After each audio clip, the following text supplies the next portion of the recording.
in the biggest single quarter fall ever in the YPO Global Pulse Confidence Index for Asia. Now, YPO is a non-profit global network of business leaders that generates $6 trillion in annual revenues every year.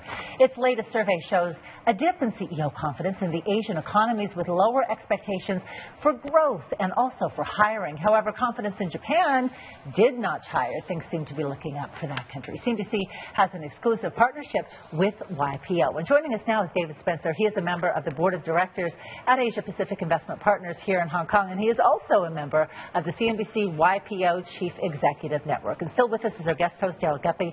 Daryl is from GuppyTraders.com. Okay, David, so looking at your latest survey, you've got CEO confidence in Asia falling to the lowest levels in 4 years, but we were chatting in the break, and you were saying it's not that bad. Tell us about it. Look, it's a fantastic time to be part of YPO. YPO continues to grow from strength to strength as an organization. As you alluded to, with our membership right now of over 20,000 members across 120 countries, that represents over 15 million employees and $6 trillion of GDP. So as we look across our 9 markets, as you accurately implied, Asia is now 5th out of the 9th, and the indicator is right around the 60 benchmark. I'd remind you that the index is based on a score of 50 as the breakpoint for positive and negative. So 60 is still very, very firmly in the area of the positive. I think what you've seen is much more focus, if you will, on markets like Japan that continue to be quite positive, but a real look at China as it kind of chews and swallows, a little concern about India, and just a little bit of moderation in some of the emerging markets. But overall at 60, the index is quite positive, and that takes into account not only the growth of sales of our member companies, but also the foreign investment expectations and employment as well. Okay, everyone's wondering if Abenomics in Japan is really going to take root and amount to something significant. And tell us what you're seeing when it comes to CEO sentiment towards that country. Yeah, well, that's obviously the key question, and it's really whether the different stages of Abenomics can go forward and really take root in the broader economy. I think what we've seen with the Japan index really at one of its highest levels ever over the 17 quarters that YPO has been conducting the survey is that there really is a renewed confidence in Japan. And I just point out again that since it is a forward-looking index, the expectation on the part of our CEOs is that it's certainly an exciting prospect for the future. Right. David, how does the China story play into this? You're seeing a lot of multinational companies under fire in what is supposed to be such an exciting market. You have GlaxoSmithKline, but also perhaps some of the smaller companies have been facing this sort of uneven playing field for a while. How much is that weighing on confidence? Yeah, look, I think that's really a fair point. And look, as we look across Asia, it's really an interesting portfolio of emerged and emerging markets. As we look specifically at China, there are certainly some concerns. But as we look at the growth prospects there as well, again, we're still at growth levels that are by OECD standards certainly very exciting and very encouraging. As we look across our membership, people are still certainly very interested in China. You absolutely have to be there, but I think it's more of a balanced scorecard as they look out across other markets and try to construct their portfolios. Europe's been down for the count for such a long time, and some of the latest data, oil consumption, for example, seems to indicate that we're starting to see signs of life over there. What did you see?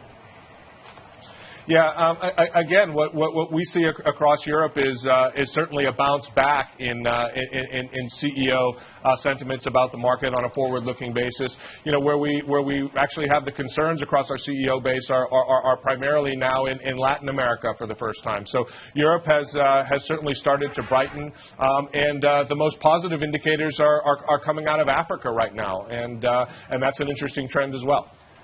What about hiring, fixed investment for the second half of the year? What did you guys walk away with?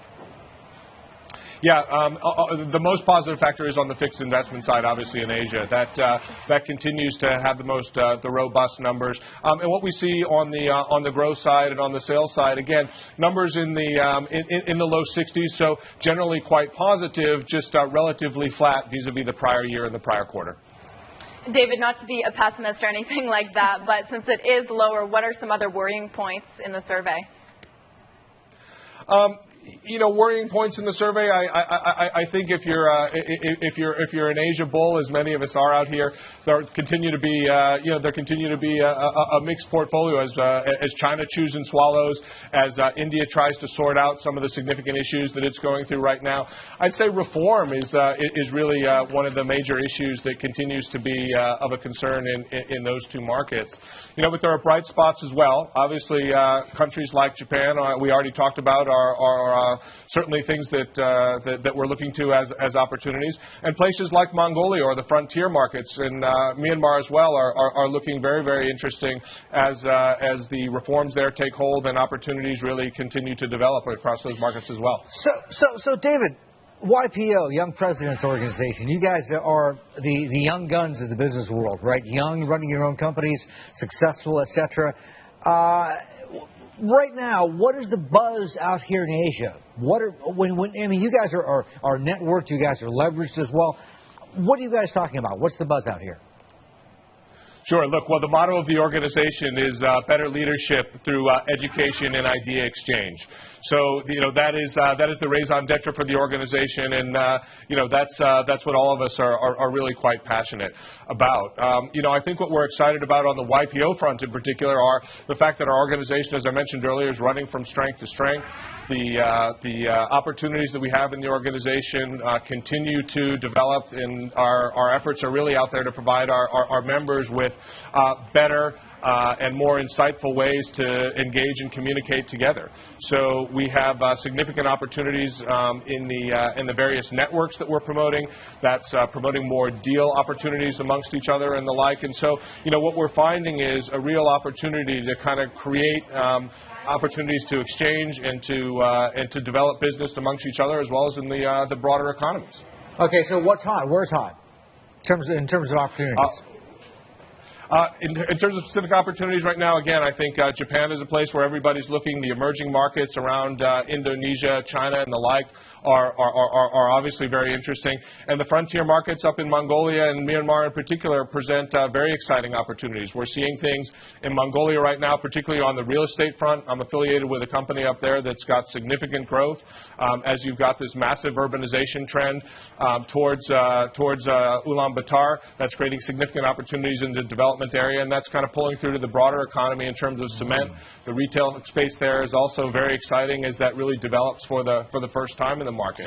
As we look to Myanmar, again, that's also a very exciting market with opportunities really across the board as the opening of that has created just a new gold rush of opportunities for our members as they look to expand their businesses. Indeed. All right, David, listen, got to go. Good to talk to you.